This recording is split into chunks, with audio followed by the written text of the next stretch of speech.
Hello friend, कैसे हैं आप सब। Welcome to my channel Avon study circle. तो फ्रेंड, जैसा कि आप लोग को पता ही है कि हम अपने चैनल पर सम घटना चक्र की समसामयिकी जो है दृष्टि 2022 इसका क्विक रिवीजन करा रहे हैं, जिसमें 1 जून 2021 से लेकर 10 मई 2022 तक के ठीक है सभी करंट का उसमें संकलन होता है। तो फिर चलिए फ्रेंड्स, अपने चैनल पर हम इसी यात्रा को आगे बढ़ाते हैं। और अगर आप लोगों से एक रिक्वेस्ट है, अगर आप लोग मेरे चैनल पर नए हैं तो हमारे चैनल एवन स्टडी सर्किल को सब्सक्राइब कर लीजिए और बेल आइकन को प्रेस करके ऑल पे क्लिक कर लीजिए, जिससे कि हम जो भी वीडियो बनाए बैक टू बैक आपके पास पहुंचता रहे। तो चलिए फ्रेंड, आप जल्दी से इस यात्रा को आगे बढ़ाते हैं और घटना चक्र को कंप्लीट करते हैं। तो आज हमको इस वीडियो में अंतर्राष्ट्रीय सम्मेलन ये हम करा रहे हैं, जिसमें हमने भारत यूएई वर्चुअल शिखर सम्मेलन जो है उसके कंटेक्स्ट में हमको शुरू करना है। ठीक है, तो चलिए फ्रेंड जल्दी से हम इसको कंप्लीट कर लेते हैं। ठीक है, क्योंकि 12 जून को पीटी का एग्ज़ाम है यूपीपीसीएस का, तो उसी कंटेक्स्ट में हम क्विक रिवीजन करा रहे हैं अपने चैनल पर। तो फ्रेंड, आप लोग को क्या करना है, बस खाली हमारे चैनल पर हमारे साथ बने रहना है, हम आपका क्विक रिवीजन करा दे रहे हैं। ठीक है, तो चलिए भारत यूएई वर्चुअल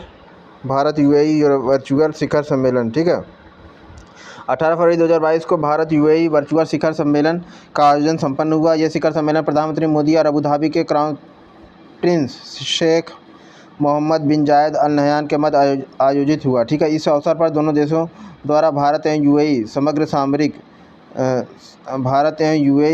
सामरिक ठीक है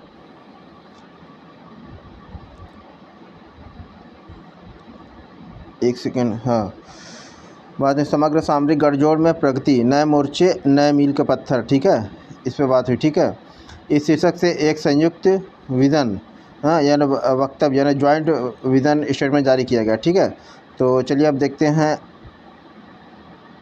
इसमें और क्या क्या है। ठीक है, दोनों नेताओं ने भारत की स्वतंत्रता की 75वीं वर्षगांठ तथा यूएई की स्थापना के 50वें वर्ष के अवसर पर संयुक्त स्मारक डाक टिकट भी जारी किया था। ठीक, और इस शिखर सम्मेलन के दौरान यूएई व्यापक आर्थिक भागीदारी समझौते यानी CEPA पर हस्ताक्षर किए गए। ठीक है, CEPA क्या है, इसको भी ज़रा सा देख लेते हैं जल्दी से एक बार। CEPA यानी कि एक संतुलित है। CEPA का पहले पूरा फुल फॉर्म देख लेते हैं, पूरा नाम क्या है इसका। Comprehensive economic partnership agreement. ठीक है, इस पर हस्ताक्षर किए गए थे। ठीक है, यानी CEPA पे हस्ताक्षर किए गए। और CEPA का काम क्या है, एक संतुलित निष्पक्ष व्यापक और न्याय संगत साझेदारी का समझौता है। ठीक है, CEPA comprehensive economic partnership agreement. ठीक, तो चलिए फिर जल्दी से अब देख लेते हैं इसमें और क्या क्या चीज़ें निकल कर आ रही हैं। ठीक है, तो भारत और यूएई ठीक है, जो हम अपना टॉपिक शुरू किए हैं उसी में ये नेक्स्ट पेज पे चलते हैं और ये देख लें, थोड़ा सा इसको जूम कर लें आपको ताकि स्लाइड ठीक से दिखे। चलिए फ्रेंड, यह यूएई द्वारा संपादित पहला द्विपक्षीय व्यापार समझौता है। ठीक है, साथ ही मेना यानी कि middle east and north Africa. ठीक है, इस क्षेत्र में भारत का पहला द्विपक्षीय व्यापार समझौता है। भारत का पहला द्विपक्षीय व्यापार समझौता है, ये याद रखिएगा, भारत यूएई जो समझौता हुआ है। ठीक है, यह कोई अंतरिम समझौता नहीं है, बल्कि एक पूर्ण एवं व्यापक आर्थिक भागीदारी समझौता है, जिससे न्यूनतम संभावित समय में अंतिम रूप दिया गया है। ठीक है, यानी न्यूनतम संभावित समय में अंतिम रूप दिया गया है 88 दिन के रिकॉर्ड समय में अंतिम रूप देकर, यानी सिर्फ 88 दिन के रिकॉर्ड समय में अंतिम रूप देकर हस्ताक्षर किए जाने वाला यह एक ऐतिहासिक समझौता है। 88 दिन के अंदर अंदर ही इसको फाइनल टचअप दिया गया और उसके बाद इस पर सिग्नेचर भी हो गई दोनों राष्ट्र प्रमुखों के द्वारा। ठीक है, चलिए, यह समझौता 1 मई 2022 से लागू भी हो गया है। ठीक है, 1 मई यानी अब जून चल रहा है। ठीक, तो भारत और यूएई ठीक है, इसके संदर्भ में देखिए और थोड़ा सा क्या क्या नीचे पॉइंट है, तो चलिए देख लेते हैं। भारत यूएई CEPA के कार्यान्वयन से भारत द्वारा यूएई को निर्यात किए जाने वाले लगभग 90% उत्पादों का शून्य शुल्क यानी जीरो ड्यूटी लगेगा। ठीक है, भारत द्वारा जो यूएई को निर्यात किया था, ठीक है, निर्यात किया जाने 90% उत्पाद जो होंगे उन पर जीरो ड्यूटी लगेगा। ठीक है, कोई शुल्क नहीं लगेगा। ठीक, और जबकि 80% व्यापार लाइनें यानी कि लाइनें शुल्क मुक्त होंगी। ठीक है, ये भी बात इसमें हुई है। भारत यूएई यानी CEPA के कार्यान्वयन के ठीक है माध्यम से भारत यूएई द्विपक्षीय व्यापार को वर्तमान के $60 बिलियन से आगे बढ़ाकर 5 वर्षों में $100 बिलियन तक पहुंचाने का लक्ष्य भी निर्धारित किया गया है। ठीक, अच्छी बात है। चलिए अब इसमें और इम्पोर्टेंट फैक्ट और क्या है ये भी देख लेते हैं। प्रथम भारत ना प्रथम भारत और मध्य एशिया शिखर सम्मेलन 27 जनवरी 2021 को हुआ। ठीक, डिजिटल माध्यम से पहले भारत मध्य एशिया शिखर सम्मेलन का आयोजन भारत की मेज़बानी में संपन्न हुआ। ये भी बात इसमें निकल कर आई। इसमें भारतीय प्रधानमंत्री के अतिरिक्त Kazakhstan, Kyrgyzstan, Tajikistan, Turkmenistan, Uzbekistan के राष्ट्रपतियों ने हिस्सा लिया। ठीक, और भारत और मध्य एशियाई देशों के बीच राजनयिक संबंधों की स्थापना की 30वीं वर्षगांठ के अवसर पर इस सम्मेलन का आयोजन किया गया। ठीक है, और इसमें और क्या इंपॉर्टेंट पॉइंट है, अगला पॉइंट देख लेते हैं जल्दी से फ्रेंड। प्रथम भारत मध्य एशिया शिखर सम्मेलन के दौरान दिल्ली घोषणापत्र यानी दिल्ली डिक्लेरेशन जारी किया गया। सम्मेलन में एक ऐतिहासिक निर्णय लिया गया जिसके तहत प्रत्येक 2 वर्ष में इस शिखर सम्मेलन को आयोजित करने पर सहमति भी व्यक्त की गई। विदेश मंत्रियों के स्तर पर भारत मध्य एशिया वार्ता तंत्र के अतिरिक्त वाणिज्य एवं संस्कृति मंत्रियों तथा सुरक्षा परिषद के सचिवों के स्तर पर भी नियमित वार्ताओं के आयोजन पर भी सहमति बनी। ठीक है, भारत के विदेश मंत्रियों का स्तर मतलब विदेश मंत्रियों का स्तर पर दोनों देश के, इसके अलावा हैं वाणिज्य यानी कॉमर्शियल और कल्चरल मिनिस्टर जो हैं और तथा सुरक्षा परिषद के सचिवों के स्तर पर भी नियमित वार्ताओं के आयोजन पर सहमति बनी है। ठीक है, इसमें अब क्या है, दिल्ली डिक्लेरेशन घोषणापत्र के में जारी किया गया। ठीक, नई दिल्ली में एक भारत मध्य एशिया केंद्र यानी कि नई दिल्ली में जो अपने देश की राजधानी नई दिल्ली है, इसमें भारत और मध्य एशिया मिडिल ईस्ट में केंद्र स्थापित किया जाएगा। ठीक है, जो भारत और मध्य एशिया शिखर सम्मेलन हेतु सचिवालय का कार्य करेगा। ठीक, अच्छी बात।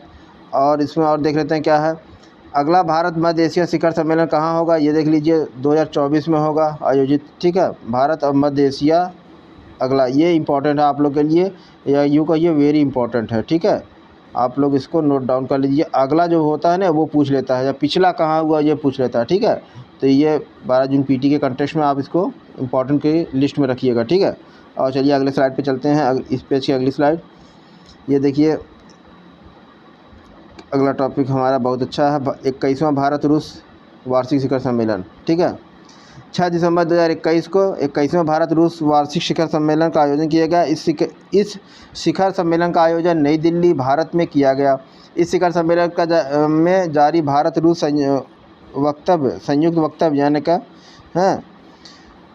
शीर्षक क्या था, भारत रूस शांति प्रगति समृद्धि के लिए भागीदारी, India Russia partnership for piece and progress and prosperity. ठीक है, तो चलिए अब इसमें अगला देखते हैं क्या है नीचे इम्पोर्टेंट पॉइंट। इस शिखर सम्मेलन में भारत और रूस के बीच 28 समझौतों पर हस्ताक्षर किए गए। 20वें भारत रूस वार्षिक शिखर सम्मेलन का आयोजन कहाँ होगा, व्लादिवोस्तोक कहाँ पड़ता है, रशिया में। ठीक है, सितंबर 2019 में।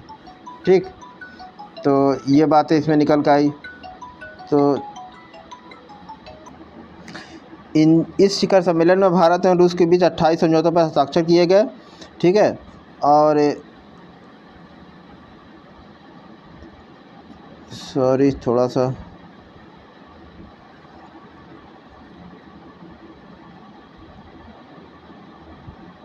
ठीक थोड़ा क्लियर आ रहा है।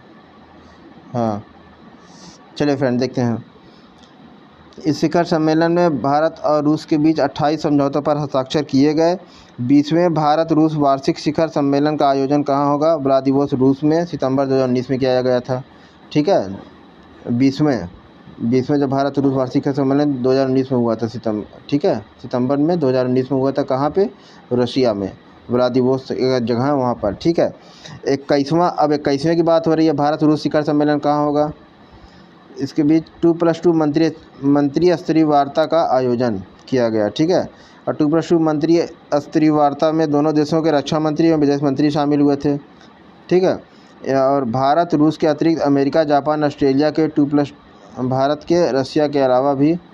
ठीक है, भारत रूस के रूस के अलावा अमेरिका जापान और ऑस्ट्रेलिया के साथ भी 2+2 मंत्री स्तरीय वार्ता का आयोजन करता है। ठीक है, यानी रशिया से करता है, उसके साथ साथ अमेरिका के साथ भी करता है 2+2, जापान के साथ भी करता है 2+2 और ऑस्ट्रेलिया के साथ भी 2+2 मंत्री स्तरीय वार्ता का करता रहता है। ठीक, 22वें भारतीय रूस शिखर सम्मेलन का आयोजन, ये देखिए अगर शिखर सम्मेलन पूछेगा तो अगला कहाँ होगा ये पूछ सकता है। ठीक है, तो ये आपके लिए इस कॉन्टेक्स्ट में इम्पॉर्टेंट है, 2022 में रूस में किया जाएगा। ठीक है, तो चलिए ठीक है फ्रेंड, ये हो गई शिखर सम्मेलन के बाद भारत रूस। अब चलते हैं अगले टॉपिक पे, हमारा है 26वां संयुक्त राष्ट्र जलवायु परिवर्तन शिखर सम्मेलन 2021। इसको ये भी इम्पॉर्टेंट है आपके लिए, तो चलिए इसको जल्दी से देख लेते हैं क्या है इसमें। 2021 तो ये है 31 अक्टूबर 2021 से 13 नवंबर 2021 तक 26वें हैं इस राष्ट्र जलवायु परिवर्तन शिखर सम्मेलन। ठीक है, संयुक्त राष्ट्र, सिर्फ राष्ट्र नहीं, 26वें संयुक्त राष्ट्र जलवायु परिवर्तन शिखर सम्मेलन यानी जिसे शॉर्ट में बोलते हैं UNFCCC COP26 का आयोजन किया गया। यह आयोजन स्कॉटलैंड यानी यूके के ग्लासगो शहर में हुआ। COP26 का आयोजन यूके द्वारा इटली की साझेदारी में किया गया। COP26 अब तक का सबसे बड़ा पक्षकारों का सम्मेलन, ठीक है, कॉन्फ्रेंस ऑफ पार्टी था, जिसमें 194 देशों के 38,000 से अधिक प्रतिभागियों ने हिस्सा लिया। ठीक है, तो ये सारी इंपॉर्टेंट चीज़ें इसमें निकल के आई। अब चलिए फ्रेंड और आगे देख लेते हैं क्या है। भारतीय मूल के ब्रिटिश कौन थे? आलोक शर्मा COP26 के अध्यक्ष थे। कौन? आलोक शर्मा। ठीक, इस शिखर सम्मेलन में भारत की तरफ से प्रधानमंत्री मोदी ने भाग लिया। प्रधानमंत्री ने COP26 में पंच अमृत इसका मंत्र दिया। तो ये इंपॉर्टेंट हो जाता है आपके लिए पीटी के कॉन्टेक्स्ट में कि प्रधानमंत्री ने पंच अमृत का मंत्र किस में दिया। ठीक है, तो COP26 में दिया, इसको आप याद रखिएगा। COP26 में प्रधानमंत्री ने पंच अमृत का मंत्र दिया। ठीक, तो अब आप लोग ये पंच अमृत को याद रखेंगे मोदी जी के कॉन्टेक्स्ट में। ठीक है, सॉरी फ्रेंड, थोड़ी तबीयत सही नहीं है। हाँ फ्रेंड, चलिए आगे देखते हैं। वर्ष 2030 तक भारत की गैर जीवाश्म ऊर्जा क्षमता को 500 गीगावाट तक ले जाना है, यानी 500 गीगावाट तक भारत की गैर जीवाश्म ऊर्जा क्षमता को ले जाना है। ठीक है, इसमें लक्ष्य है। ठीक है, और अब देखते हैं ये स्लाइड पूरी हो गई। चलिए फ्रेंड, अब चलते हैं नेक्स्ट स्लाइड के ऊपर। ठीक, जल्दी से आ जा भाई।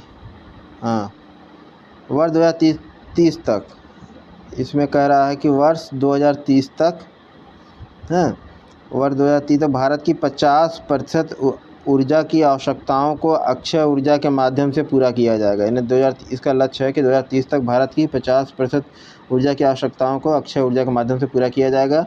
अक्षय ऊर्जा यानी कि स्वच्छ ऊर्जा। ठीक है, ऐसे मान के चलिए। वर्ष 2030 तक भारत अपनी अर्थव्यवस्था की कार्बन तीव्रता यानी कि कार्बन इंटेंसिटी को 45% से भी कम कर लेगा। ठीक, भारत वर्तमान से लेकर वर्ष 2030 तक कुल अनुमानित कार्बन उत्सर्जन में 1 बिलियन टन की कटौती करेगा। ठीक है, 1 बिलियन टन इनकी कटौती करेगा 2030 तक। ठीक, और वर्ष 2070 तक भारत द्वारा शून्य, यानी भारत ने वर्ष 2070 2020 यानी 2070 वर्ष 2070 तक भारत द्वारा शून्य नेट जीरो कार्बन उत्सर्जन की प्राप्ति का लक्ष्य है। उसको प्राप्त करने की पूरी कोशिश करेगा या उसका लक्ष्य को प्राप्ति में आगे बढ़ेगा। ठीक है, तो COP26 के दौरान UK, Bharat, Australia, Fiji, Jamaica एवं मॉरिशस द्वारा संयुक्त रूप से IRIS को लॉन्च किया गया। IRIS इरिस का पूरा नाम क्या है? Infrastructure for resilient island states.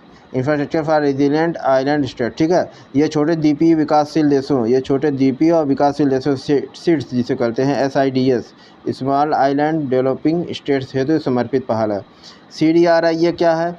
CDRIA जो है, CDRIA इसको कहते हैं कोalition ऑफ डिजास्टर रिजिलिएंट इंफ्रास्ट्रक्चर। सदस्य देशों एवं संगठनों के सहयोग से IRIS को स्थापित किया जा रहा है। ठीक है, तो चलिए फ्रेंड, ये हो गई आपकी CDRIA के कॉन्टेक्स्ट में बातें। अब आगे चलते हैं, इसमें देखते हैं अगला पॉइंट में क्या है।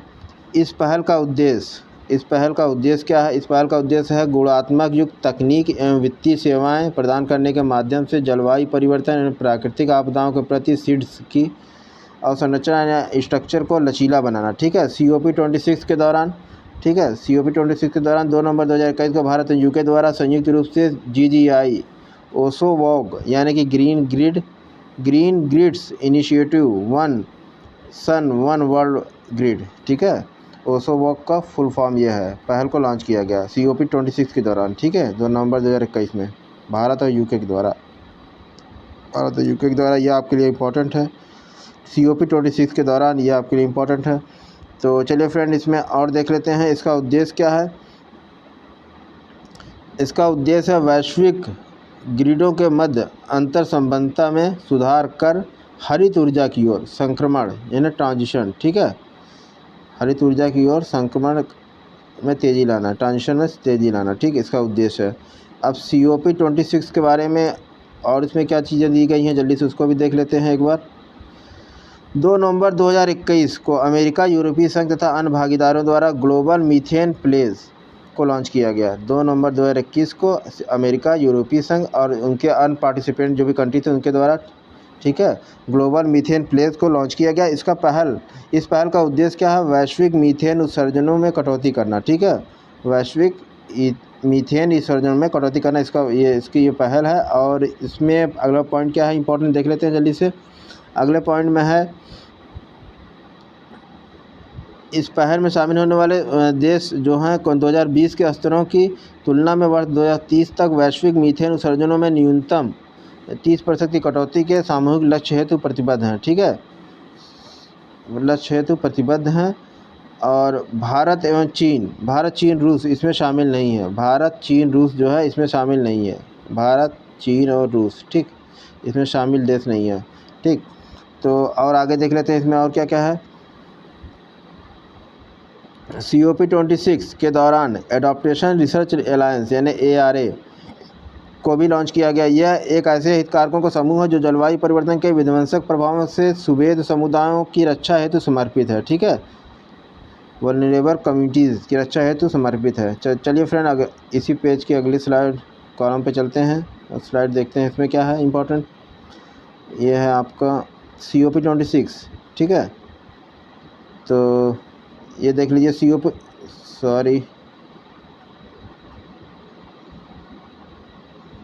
एक सेकेंड, ज़्यादा आ गया क्या,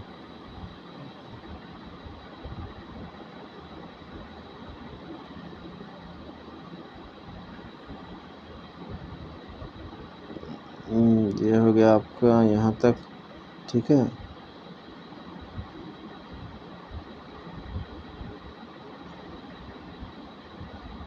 तो ये कंप्लीट हो गया, तो अगला ये है।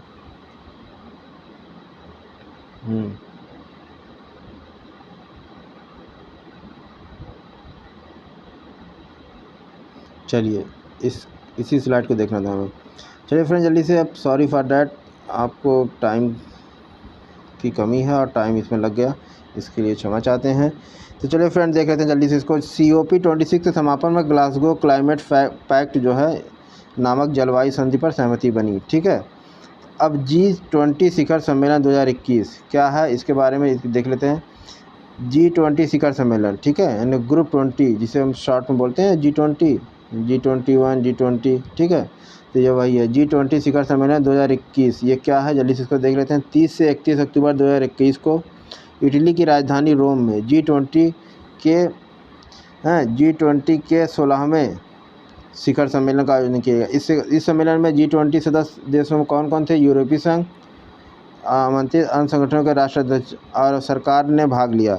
आमंत्रित देशों और अंतर्राष्ट्रीय संगठनों के राष्ट्र अध्यक्षों ने तथा वहाँ की सरकारों ने इसमें भाग लिया, ठीक है, पार्टिसिपेट किया। तो चलिए देख लेते हैं। इटली की अध्यक्षता में संपन्न ये शिखर, इटली कंट्री जो है इसकी अध्यक्षता में संपन्न ये शिखर सम्मेलन लोग, ग्रह और समृद्धि यानी पीपुल, प्लेनेट एंड प्रॉस्पेरिटी विषय, इसका विषय थीम क्या है पर केंद्रित रहा। इसकी थीम है कि पीपुल, प्लेनेट एंड प्रॉपर्टी, ठीक है, प्रॉपर्टी। तो क्या है भाई, सम्मेलन का फोकस के क्षेत्र क्या है, महामारी से उपटने और वैश्विक स्वास्थ्य तंत्र की मजबूती, पहला। दूसरा आर्थिक सुधार एवं लचीलापन। तीसरा जलवायु परिवर्तन और ऊर्जा क्षेत्र में बदलाव की प्रक्रिया। और चौथा है सतत विकास तथा खाद्य सुरक्षा पर केंद्रित रहा। ठीक है। और इस सम्मेलन में भारत की तरफ से प्रधानमंत्री मोदी ने हिस्सा लिया। ये 8वां अवसर रहा जब प्रधानमंत्री ने G20 शिखर सम्मेलन में हिस्सा लिया है। ये 8वीं बार प्रधानमंत्री मोदी जी ने इस G20 के शिखर सम्मेलन में पार्टिसिपेट किया। ठीक है। इस सम्मेलन के अंत में रोम घोषणा पत्र यानी कि रोम लीडर्स डिक्लेरेशन जारी किया गया। अब इस घोषणा पत्र में क्या क्या इंपॉर्टेंट था फ्रेंड, जल्दी से उसको भी देख लेते हैं। इस घोषणा पत्र के प्रमुख मुद्दों में जलवायु एवं ऊर्जा, आर्थिक पुनः प्राप्ति, कोविड-19, जैव विविधता, पर्यावरण, कोविड-19, जैव विविधता, पर्यावरण, सतत विकास, ठीक है, तथा टैक्स जैसे मुद्दे शामिल रहे। ठीक है, इस घोषणा पत्र में। और इसमें इम्पोर्टेंट क्या है कि वर्ष 2022 का G20 शिखर सम्मेलन कहाँ होने जा रहा है? इंडोनेशिया की मेज़बानी में बाली में होगा। ठीक, जबकि 2023 में कहाँ होगा? 18वां, ये तो 17वां और 18वां होगा G20 शिखर सम्मेलन। पहली बार भारत की मेज़बानी में संपन्न होगा। 18वां G20 शिखर सम्मेलन जो है भारत में होगा पहली बार। ठीक है, भारत मेज़बानी में। ठीक, तो ये हो गया फ्रेंड G20 शिखर सम्मेलन के कॉन्टेक्स्ट में। तो चलिए फ्रेंड, इस वीडियो को यहीं पे समाप्त करते हैं क्योंकि वीडियो बहुत लंबा हो जाएगा। तो चलिए फ्रेंड, मिलते हैं आपसे नेक्स्ट वीडियो में। तो फ्रेंड, वीडियो आपको कैसा लगा हमें कमेंट बॉक्स में ज़रूर बताइएगा कमेंट करके।